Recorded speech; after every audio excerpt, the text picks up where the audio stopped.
आमचे अतिशय मोठे असे कार्यकर्ते पॅन्थर चळवळीपासूनचे आहेत आणि अनेक याच्यामध्ये त्यांनी सहभाग घेतलेला आहे आणि अंधश्रद्धेवरती देखील त्यांचं खूप सुंदर असं कामकाज आहे.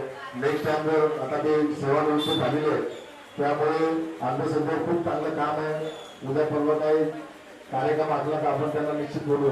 तर मी विनंती करतो की त्यांनी या ठिकाणी यावं आणि आसन ग्रहण करावं. यानंतर आता कार्यक्रम या ठिकाणी सत्कारार्थ थांबलेला आहे. आता याच्यानंतर आपल्या विद्यार्थ्यांना खूप छान असं मार्गदर्शन मिळणार आहे. त्याच्यानंतर तुमचा सन्मान अतिशय जोरात त्या ठिकाणी होणार आहे.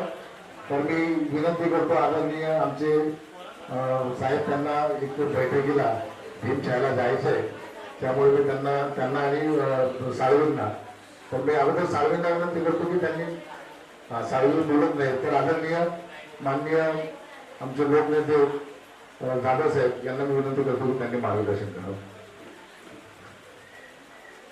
विश्ववंदनीय तथागत भगवान गौतम बुद्ध विश्वरत्न विश्वभूषण भारतीय राज्यघटनेचे शिल्पकार महामानव परमपूज्य बोधिसत्व डॉक्टर बाबासाहेब आंबेडकर या महापुरुषांना अभिवादन करून समतेच्या लढ्यामध्ये ज्या ज्या महामानव आणि महामातांनी आपलं योगदान दिलेलं आहे अशा सर्व महामानवांना महामातांना अभिवादन करून रयतेचे राजे छत्रपती शिवाजी महाराज, महात्मा ज्योतिबा फुले, राजश्री शाहू महाराज, माता सावित्रीबाई फुले, माता रमाई, माता जिजाई यांना देखील अभिवादन करून आज या ठिकाणी नवयान बुद्धिस्ट फ्रंट मरोड पाईपलाईन व सन्मान प्रतिष्ठान मुंबई यांच्या विद्यमाने सत्कार समारंभ आणि विद्यार्थ्यांचा गुणगौरव असा संयुक्त कार्यक्रम आज या ठिकाणी आयोजित केलेला आहे. आणि या कार्यक्रमाचे या ठिकाणी अध्यक्ष आदरणीय सूत्रसंचालक रतनजी आचार्य साहेब, स्वागताध्यक्ष आदरणीय संजयजी धावारे, सूत्रसंचालन आणि बौद्धाचार्य, त्याचप्रमाणे आपल्या सगळ्या परिचयाचे आदरणीय विजयजी तथा बापू बाविस्कर या ठिकाणी या कार्यक्रमाला त्यांचं आज या ठिकाणी उपस्थिती लाभलेली आहे. आणि आपण सगळेजण भाग्यवान आहोत की हा भगवान बुद्धाची मूर्ती आहे. आणि मी नेहमी असं सांगतो की त्यांचे वारसदार हे त्यांच्या अंगावरती पित्त वस्त्र असतं, कासाई वस्त्र असतं, म्हणजे ज्याला आपण बनते म्हणतो तो भगवान बुद्धाचा जिवंत असा वारसदार आहे. आणि त्याच्यानंतर आपण ज्यांना मानतो ते महामानव डॉक्टर बाबासाहेब आंबेडकर यांच्या परिवारातला एखादा व्यक्ती जेव्हा जनसमुदायामध्ये येतो तेव्हा तो बाबासाहेबांचा वारसदार म्हणून आपल्या सगळ्यांना वंदनीय असतो. मी या ठिकाणी रतनजी आसवारे आणि संजयजी धावारे आणि बाविस्कर यांना मनापूर्वक धन्यवाद देतो. इथे आमचे सगळे विद्यार्थी बसलेले, तुम्हाला मला बाबासाहेब बघता आले नाही, परंतु बाबासाहेब आंबेडकरांच्या घरातील बाबासाहेबांचा वारसदार म्हणून डॉक्टर अक्षय दिलीप आंबेडकर यांना निमंत्रित केलं आणि तुम्ही आणि मी सगळे पाहून झालेलो आहोत. असे आपल्या या कार्यक्रमाचं मुख्य या ठिकाणचे आकर्षण आदरणीय माझे ज्येष्ठ मार्गदर्शक डॉक्टर अक्षय दिलीप आंबेडकर साहेब, त्याचप्रमाणे या ठिकाणी बृहन्मुंबई महानगरपालिकेच्या एका मोठ्या पदावरून सेवानिवृत्त झालेले आणि सेवेत असले तरी सुद्धा रिपब्लिकन पक्षाचं नेतृत्व करत होते असे आमचे के गायकवाड साहेब हे देखील या ठिकाणी उपस्थित आहेत. पर्यावरण आघाडी रिपब्लिकन पार्टी ऑफ इंडियाचे मुंबईचे अध्यक्ष आदरणीय विजयजी या ठिकाणी शेट्टी साहेब आहेत आणि त्यांनी या वर्षाच्या या पावसाळ्यामध्ये आदरणीय केंद्रीय सामाजिक न्याय राज्यमंत्री नामदार डॉक्टर रामदासजी आठवले यांना अभिवादन दिलेलं आहे की या पावसाळ्यामध्ये 10,000 झाडं लावून आपण पर्यावरणाचा समतोल या ठिकाणी साधला पाहिजे अशा परीचा संकल्प केलेले आमचे विजयजी शेट्टी साहेब. त्याचप्रमाणे या ठिकाणी डी वर्मारे साहेब, म्हणजे पूर्वी आता ते आलेले, तुम्ही सगळेजण ड्रेसमध्ये असते तर आमचे सगळे विद्यार्थी घाबरले असते, कारण पोलीस म्हटलं की भीती वाटते. आणि म्हणून या पोलिसाला या ठिकाणी आपल्या सगळ्यांचा मित्र करण्याचं काम पोलीस खात्याने केलेलं आहे. पण सेवानिवृत्त झाले तरी देखील या ठिकाणी अनेकांना मदत करणारे आणि त्याच पद्धतीने बाबासाहेब आंबेडकर भगवान बुद्ध यांच्या वैचारिक वारसा घेऊन आज या ठिकाणी आपलं आयुष्य वेचत असलेले आमचे दिली वडमारे साहेब हे देखील या ठिकाणी आलेले आहेत आणि त्यांना डॉक्टर या ठिकाणी महाराष्ट्र शासनाने महात्मा गांधी व्यसन मुक्ती पुरस्कार दिला. त्याच पद्धतीनं महाराष्ट्र शासनाचे प्रकल्प अधिकारी म्हणून मंत्रालयामध्ये आणि महाराष्ट्रात काम करत असलेले आमच्या संगमेश्वर तालुका उत्तर विभाग शिक्षण प्रसार संघाचे या ठिकाणी सरचिटणीस शाखा क्रमांक 38 निंबोनी बुद्ध विहार या ठिकाणचे आपले शाखेचे माजी अध्यक्ष आपल्या सगळ्यांच्या परिचयाचे एक थोर समाजसेवक आदरणीय भीमरावजी गमरे साहेब, त्याचप्रमाणे आमचे आरपीआयचे कार्याध्यक्ष या ठिकाणी दीपकजी साळवे साहेब, त्याचप्रमाणे किरण जाधव साहेब, त्याचबरोबर या ठिकाणी परमात्मा आलेला आहे त्यांना आम्ही परमेश्वर म्हणतो किंवा भाजपचे आमचे नेते या ठिकाणी परमात्मा गुप्ताजी आलेले आहेत. त्याचप्रमाणे कवी गायक प्रवचनकार बावधाचार्य नारायण जाधव गुरुजी हे सुद्धा आलेले आहेत आणि या तालुक्याचे अध्यक्ष आदरणीय या ठिकाणी पाठारे साहेब हे सुद्धा उपस्थित आहेत. 2 माझे बाल कलाकार हे सुद्धा या ठिकाणी चित्रपटातले फार मोठे अभिनेते आहेत. त्यांना देखील या ठिकाणी त्यांचं अभिनंदन करतो आणि मदन गायकवाड साहेब यांचं देखील आभार मानतो. त्याचप्रमाणे आमचे वकील या ठिकाणी आलेले आहेत मंगेशजी पवार आणि त्यांच्या टीमचा देखील मनपूर्वक आभार मानतो. सर्व विद्यार्थी मित्रांनो, बंधू भगिनींनो, या ठिकाणी आज आपल्या सगळ्यांमध्ये या ठिकाणी हा कार्यक्रम यशस्वी करण्यासाठी ज्यांनी भाग घेतलेला आहे तो कुमार जाधव, रेखाताई पाटील, प्रशांत आंबोळे, प्रशांत कांबळे, काशीनाथ दबाळे, भाऊ सोरटे, विकास भालेराव, देवानंद तांबे, बादल गुप्ता, प्रमोदजी रोज पगार, किरण जाधव, सुनील कदम, कृष्णा वाळ, सुरेश गायकवाड, त्यातून चाणक्य बेले, सचिन गायकवाड, सुनील कांबळे, सुदेश कडवे, विश्वास आराव, महेंद्र वाघमारे, विजय सोनतडे, किशोर जाधव, गणेश टोकळे, तुळशीदास कांबळे, अजय कांबळे, सुनील कांबळे, त्याचप्रमाणे सचिन लाडे, मिलिंद गोडके, मुकुंद कांबळे, उद्धवभाई कांबळे, राजेंद्र आंबवडे, आनंद टोळके, त्याचप्रमाणे केशव ठोकळे, सतीश तांबट, विक्रम सोरटे, किशोर रणशूर, विजय गावारे, रवींद्र गांगोडे, मिलिंद गमरे, दिलीप कांबळे, राकेश उगळे, संदीप लोंढे व सर्व नवयान बुद्धिस्ट फ्रंटचे पदाधिकारी आणि त्या सगळ्यांचं या ठिकाणी मनापासून अभिनंदन करतो की त्यांनी या कार्यक्रमाला यशस्वी करण्यासाठी या ठिकाणी प्रयत्न केलेला आहे. तेव्हा या सगळ्यांचा मान सन्मान करून ज्यांना या ठिकाणी समाजभूषण पुरस्कार मिळाला आहे त्या सगळ्या पुरस्कर्त्यांना मनपूर्वक धन्यवाद देतो, त्यांचं अभिनंदन करतो आणि याही पुढे त्यांना अशाच पद्धतीने समाजाने गौरवावं, राज्याने गौरवावं, देशांचे या ठिकाणी असलेले जे पुरस्कार आहेत ते त्यांना मिळावे अशा तऱ्हेच्या शुभेच्छा देतो. पुढच्या कार्यक्रमाला जायचं आहे. मी पहिल्यांदा या ठिकाणी आयोजकांचे मनपूर्वक आभार मानतो. हे सध्या विद्यार्थी मित्रांनो स्पर्धेचं युग आहे आणि या स्पर्धेच्या युगामध्ये जो स्मार्ट असेल, मग तो विद्या अभ्यासामध्ये असेल, मार्क मिळवण्यामध्ये असेल, तो पुढे जाईल.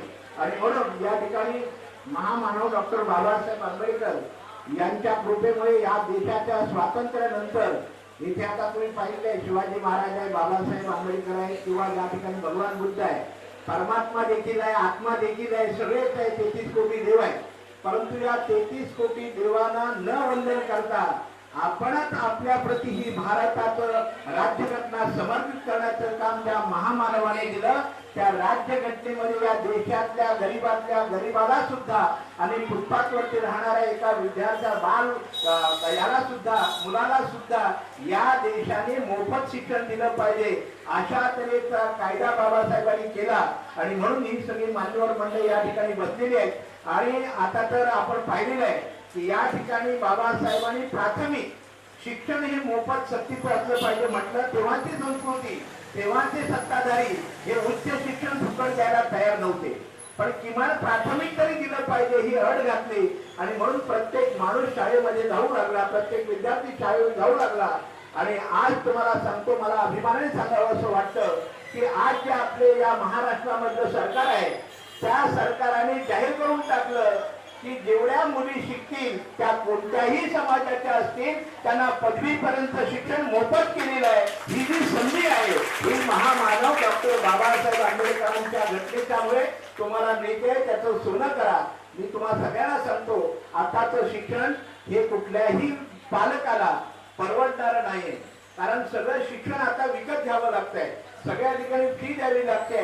अशा वेळेला जो विद्यार्थी मेरिट मध्ये येईल, ज्याला चांगले मार्क असतील, 80% मार्क असतील, 90% मार्क असतील, तर अशा मागासवर्गीय कोणत्याही विद्यार्थ्याला उच्च शिक्षणापर्यंत सरकार तुम्हाला स्कॉलरशिप देऊन तुम्हाला फुकट शिक्षण घेण्याचा अधिकार आहे. पण त्यासाठी तुम्हाला खूप अभ्यास करावा लागेल आणि मग तुमच्या इच्छेस्थळी जाण्यासाठी तुम्हाला मार्ग मिळेल. आणि त्यामुळे आपल्या घरातलं 18-20 दारिद्र्य, आपल्या आई वडिलांची गरिबी कमी करून, नष्ट करून तुम्हाला आपल्या आई वडिलांना समाधान देऊ शकाल अशा तऱ्हेचं उच्च शिक्षण घेण्यासाठी तुम्ही सगळ्यांनी प्रयत्न करा. आता इथे ऍडव्होकेट आमचे मंगेश पवार साहेब आहेत. त्यांनी खरं म्हणजे त्या आंदोलनामध्ये मी पार्ल्यापर्यंत होतो, गरवारेपर्यंत होतो. दीपक साळवी ही सगळी मंडळी पुढे पार्ला स्टेशनला गेली आणि तो कोण पोलीसवाला आगाव होता त्यांनी केसेस टाकले. अंधेरी पोलीस स्टेशनने अजिबात केस टाकली नाही, MIDC अजिबात पोलीस केस केली नाही, सहारच्या पोलिसांनी अजिबात पोलीस केस केली नाही. आणि आमचे शांततापूर्व आंदोलन करणाऱ्या लोकांवरती त्या ठिकाणी कारण नसताना केसेस टाकल्या.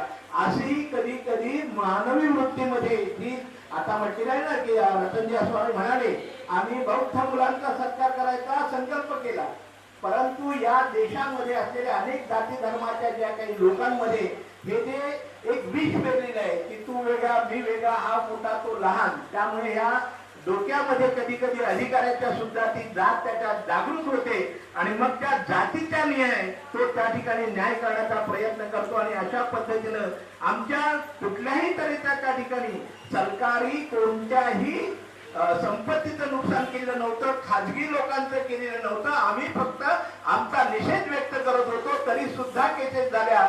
आणि म्हणून या ठिकाणी आमचे मंगेशजी पवार आणि त्यांच्या टीमने या ठिकाणी कोणत्याही तऱ्हेचं शुल्क न घेता या आमच्या सर्व लोकांना निर्णय सोडवलं. त्याबद्दल तुमच्या सगळ्यांचं मनपूर्वक आभार मानतो. आणि तुमच्याही नावाच्या पुढे डॉक्टर शब्द आला पाहिजे, तुमच्या नावाच्या पुढे ऍडव्होकेट शब्द आला पाहिजे, तुमच्या नावाच्या पुढे अशा तऱ्हेने वेगवेगळ्या तऱ्हेच्या पदव्या घेतल्यानंतरची नावं आली पाहिजेत. असे मोठे साहेब बना आणि त्यासाठी आजपासून संकल्प करा. कोणता संकल्प? या आपण या ठिकाणी रमाई बुद्ध विहार याच्यामध्ये स्थानापन्न झाल्यावर बसलेलं उभे आहोत, तेव्हा या ठिकाणी जसं आता आपण अक्षय दिलीप आंबेडकर हे डॉक्टर आहेत, त्यांनी PhD केलेली आहे, तेव्हा तुम्ही सुद्धा अत्यंत चांगल्या तऱ्हेचे संशोधन करून या देशाचं नाव रोशन करण्यासाठी प्रयत्न करा.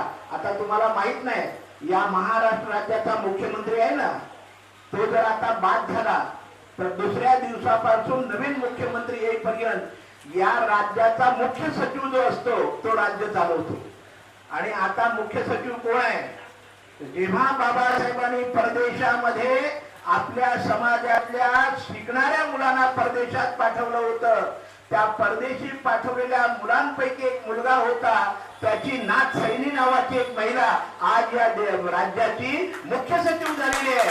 हे बाबासाहेबांचं दिन आहे. आणि म्हणून तुम्ही सुद्धा अशाच पद्धतीनं आजपासून संकल्प करा. हे भगवान बुद्धा बाबासाहेब आंबेडकरांचा वारसदार आज आम्हाला या आमच्या धावाड्याने रतनास्वामीने या ठिकाणी दाखवलंय, त्याचं दर्शन मिळालेलं आहे. आम्ही सुद्धा आमच्या नावाच्या पाठीमागे अशी एखादी पदवी घेऊन फार मोठे अधिकारी होऊन समाजाची सेवा करू, यासाठी तुम्ही सगळ्यांनी प्रयत्न करा. आणि तुम्हा सगळ्यांना मनपूर्वक या ठिकाणी मी शुभेच्छा देतो. उत्तरोत्तर शिक्षण घ्या. आम्ही 80%, 90%, 60% मार्क मिळवलेल्या विद्यार्थ्यांचा सत्कार करतो, परंतु या आयोजकांनी काय ठरवलं की आमच्या समाजामध्ये जेवढे पास झालेले आहेत तो 35% वाला असेल आणि 90% वाला असेल, या दोघांचं आम्हाला कौतुक करायचं आणि त्यांचं कौतुक करण्याचं काम या ठिकाणी आमच्या धावारे साहेब आणि रतन अस्वामी साहेबांनी केलं. म्हणजे 35% मार्क मिळाले म्हणजे कमी वाटतात बरं का. आपल्याकडे चंद्रकांत कांबळे नावाचे चर्मकार समाजाचे नेते होते, त्यांनी एक शाळा काढली होती. नापास लोक जे विद्यार्थी होते त्यांची शाळा, त्यांना पहिलं ऍडमिशन. आणि अशा नापास झालेल्या विद्यार्थ्यांना सुद्धा पास करून समाजामध्ये उभं करण्याचं काम आदरणीय चंद्रकांतजी कांबळे यांनी त्यावेळेला केलं होतं. मी आज रतनजी असवारे आणि धावारे या दोघांनाही मनपूर्वक धन्यवाद देतो की 35% मार्क मिळवणारा आमचा मुलगा आणि विद्यार्थी हा 90% मार्क मिळवण्याचा एक संकल्प करेल ही चेतना आणि प्रेरणा देण्यासाठी तुमचा सत्कार केलेला आहे. एसएससी ला तुम्हाला 35 ते 40 मिळाले असेल तर 12वीला तुम्ही या ठिकाणी 90% मार्क आणा आणि पुन्हा एकदा तुमचं नाव आम्ही उंचावून सांगू की या विद्यार्थ्याने या ठिकाणी 80% 90% मार्क मिळवले आहेत. त्याचा आपण सत्कार करूया आणि तेव्हा सुद्धा आम्ही या सगळ्या मान्यवरांना निमंत्रित करू. त्यांना वेळ नसला तरी सुद्धा अगदी आपल्या आंबेडकरांना सुद्धा विनंती करू आणि पुन्हा एकदा तुमचा सत्कार करू. अशा तऱ्हेच्या तुम्हाला या ठिकाणी मी शुभेच्छा देतो. खूप अभ्यास करा, खूप मोठे व्हा. बाबासाहेब आंबेडकरांनी सांगितल्याप्रमाणे आपल्याला जोपर्यंत उच्च शिक्षण घेता येत नाही तेव्हा बाबासाहेब काय म्हणतात, शिक्षण हे वाघिणीचं दूध आहे बरं का. आणि जो ते शासन करेल तो गुरगुरल्याशिवाय राहणार नाही.